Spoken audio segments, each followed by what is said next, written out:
Hi there mga beloved yung soulmates, welcome to Renzo Tarot Channel. Andito naman po yung lingkod para pagsamahan po natin ang isang soulful, meaningful na tarot reading. Dito naman po sa inyong lagi naabangan, sinusubaybayan at pinakamahal na Renzo Tarot Channel. Mega shoutout po sa lahat ng ating soulmates sa buong Pilipinas na lagi nakabang, lalong-lalo na po sa ating mga masisipag na overseas Filipino workers or OFWs. Maraming salamat po sa inyong nakakataba sa puso, na suporta at laging pagkomento sa ating mga videos.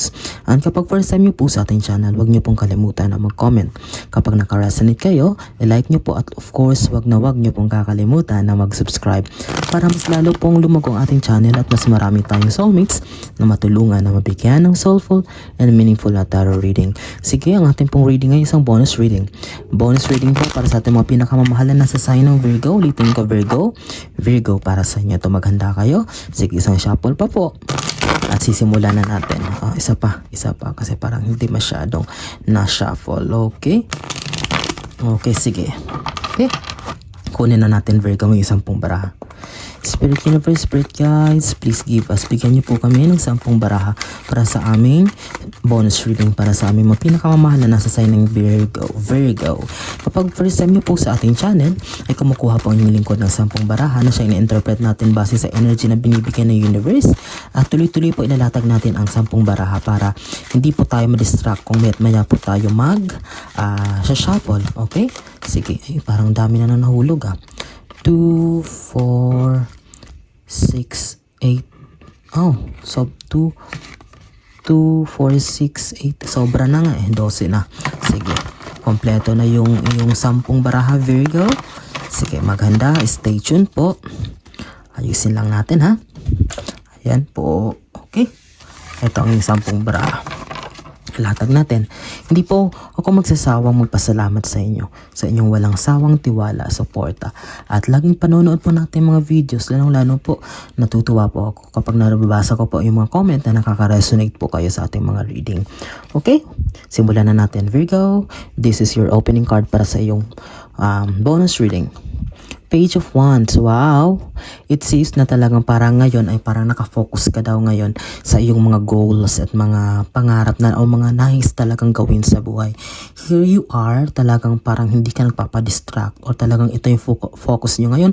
Wala na kayong pake sa mga tao, sa paligid nyo o sa mga bagay-bagay na nangyayari. It seems but because you really wanted something, may isang bagay talaga kayong gustong mangyari at yan yung pinagkakafokusan nyo. Here you are, talagang maingat na tinitingnan ang mga bagay-bagay, kung ano ba ang mga dapat gawin, nagiging matalino kayo sa inyong mga desisyon. Kung dati parang wala lang, just go to the flow, but now Virgo ay natuto na kayo, but talagang meron kayo isang bagay na nais ma-achieve or nais makamit at ito yung pinagkatutunan nyo ngayon ng pansin. Okay? Mag-comment niya kayo Virgo kung naka-resonate kayo. Pangalawa, okay, King of Swords. Okay, King of Swords is kasama din daw dito ay yung what is this pagiging maingat rin sa mga binibitawang salita. Okay, ngayon ay parang natuto rin kayo kasama sa mga natutunan nyo Virgo sa buhay ay parang ngayon parang kasama dun sa parang wala na kayong pake sa mga tao, you didn't give a shit. Is that kapag may mga nakaka-deal kayo or parang may mga transaction or may nakakausap ng mga tao, although kakilala nyo nga sila for a long time, parang ngayon ay kasama nandito ang pag-iingat nyo sa mga salitang binibitawan nyo. Baka mamaya parang meron na kayong trust issues kasi sa panahon ngayon ang dami mga tao ang hindi na mapagkakatawalaan. And dito kasama din daw dito ang hindi pagtitiwala, pag-iingat sa mga salita, sa mga desisyon na gagawin. It's because it's the other way around. Kapag hindi mo na control, kapag hindi ka nag-ingat, maaring yan yung gamitin sa'yo na salita na bibitawan mo against sa'yo, makasakit ka ng damdamin ng iba, and of course babalik yan sa'yo Virgo because you're a karmic sign. So kaya kailangan maging maingat kung talagang hindi naman makakatulong or hindi naman importante, wala nang kabuluhang mga bagay or statement, wag na kayong magsali-sali dyan sa mga usapan na yon. Just keep it to yourself. Mag-focus kayo sa kung ano man ang nais nyong pag-focus na bagay. Sige. Pangatlo, Four of Cups. Marami ka daw pumapasok sa isip mo na talagang gusto mong subukan. Although meron ka ng isang bagay na pinagpo-focusan ngayon, di ba sabi ko, but seems na sumasagi pa rin sa isipan mo daw Virgo, yung mga options or yung mga alternative ways or means para makatulong sa'yo. Like sa financial, sa career, sa growth, para pumapasok din sa isip mo minsan ang sumubok na ibang bagay like business, mga part-time job o kung ano man yan na you wanted na at least somehow makadagdag sa yung kita or makatulong sa iyo to help yourself grow or para makadevelop sa yung skills na tinataglay. Okay? Virgo, yan. Parang consider kaya sabihin may mga in-entertain mo yung mga options sa kasalukuyan. Wow, beautiful. Pang-apat mong baraha is 3 of Cups. There's a big celebration that is coming on your way. Okay, ibig sabihin, Virgo, merong isang malaking sorpresa na it seems na parang out of nowhere ay bigla. Siguro, this possible sa mga bagay na ginawa mo for the past time na nakalimutan mo na siya at parang bigla siyang babalik out of nowhere na ikakagulat mo, and of course it will lead to a big celebration. Kasiyahan ang ibibigay sa'yo. There are some of you Virgo siguro nag-aantay ng result ng exam, visa, promotion, you're considering to look for a new job, maglipat ng trabaho, mag-branch out ng business. It's all about celebration that will make you happy Virgo, and congratulations with that in advance, and you deserve it kasi after all ng mga paghihirap, mga kalungkutan na yung naranasan sa buhay, nakala mo ay down na down at wala ka ng pag-asa, here, these 3 of Cups, it's just a reminder na ang buhay ay hindi laging nasa baba o nasa ilalim. Kaya kailangan mo lang magtiyaga or magtiwala kasi pasasaan ba at makakamit mo din ang tagumpay.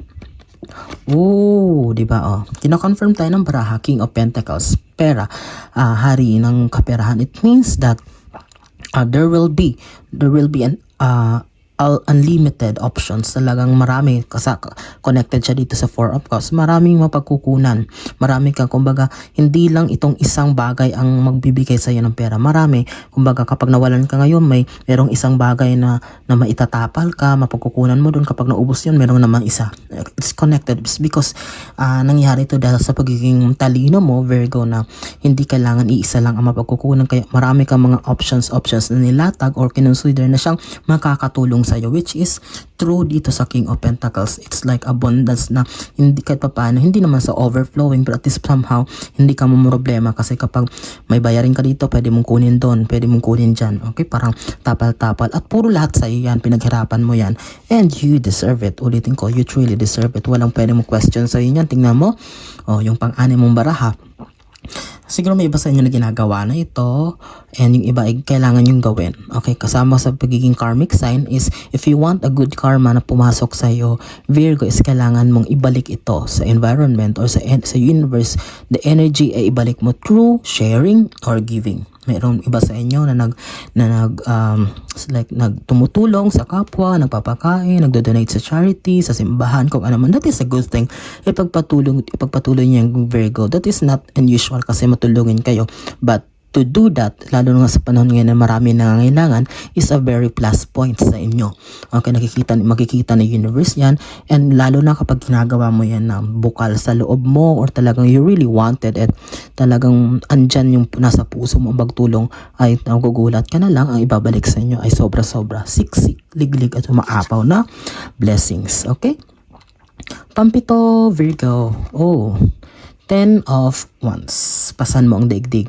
Although may celebration, although may mga biyayan o dumating, but hindi ka pa rin exempted sa mga obligations. Ibig sabihin nito na overwhelmed ka siguro, mostly ikaw yung pinaasahan ng pamilya, breadwinner of the family. So yung nakaasa lahat, nangihiram ng pera, napapadala ka, sustento, lahat-lahat, pati decision making sa inaasa na, alam mo yun, na ikaw gusto mo makawala sa ganyang sitwasyon pero hindi mo maiwasan, hindi mo natitiis. It's because you're a family-oriented person, Virgo, and you really want for uunahin mo ang kapakanan or ikasasaya ng iyong pamilya.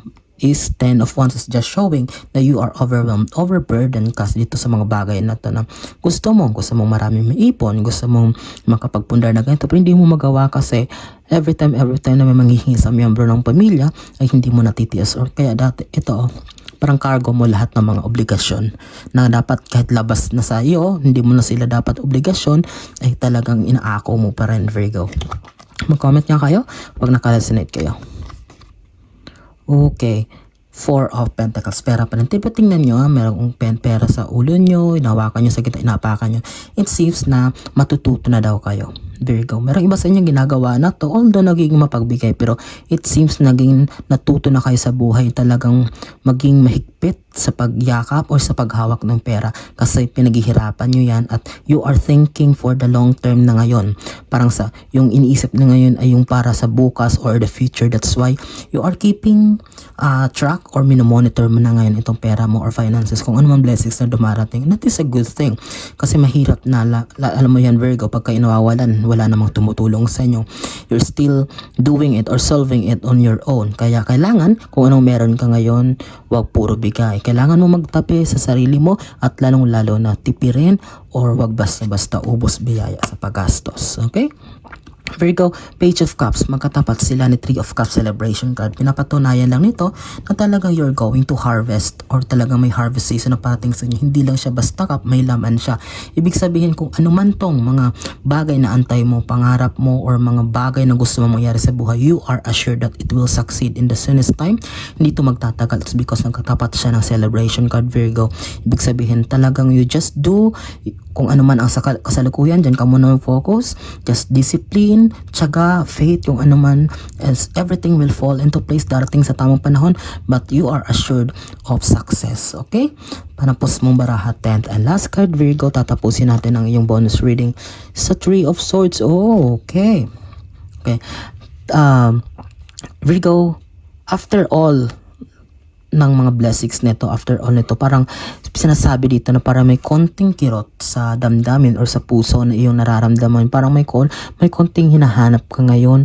Although ayan na binibigay na ng universe ang lahat sa'yo, pero bakit parang may konting kalungkutan ka piling nararamdaman with this Three of Swords na nakatusok sa iyong puso? Ibig sabihin siguro, you are searching for something. You're searching for something na makakapuno ng iyong space dyan sa puso mo na you really wanted. Okay? Magnilay-nilay, magmuni-muni, Virgo. Tingnan mabuti kung saan ba talaga, ano ba talagang nagbibigay sa'yo ng kasayahan. Diyan makikita mo yung blank space diyan kung ano ba talaga itong bagay na to na hinahanap-hanap mo sa puso mo, at the universe will give you the sign. Hindi siya papayag na hindi mo ito malaman. Okay? Virgo, yan po ang isa namang soulful and meaningful tarot reading nating pinagsamahan. Naway naging malinaw po ang ating reading para sa inyo ngayon. I am praying na maraming nasa sign ng Virgo na makapanood nito ngayon, o kapag may kakilala po kayo, kaibigan, kamag-anak, opisina na nasa sign ng Virgo, or mahilig rin sa tarot reading na hindi pa nakakapanood ng ating videos, please don't hesitate to recommend our channel para matulungan din natin sila at mas lalong lumagong ating channel. Marami tayong matulungan na mabigyan ng soulful and meaningful na tarot reading. Mga pinakamahal kong soulmates, nasa man kayo ngayon, ano man ang ginagawa nyo, hanggang sa susunod nating pagsasama, maraming salamat. Mag-iingat kayo lagi, and God bless us all.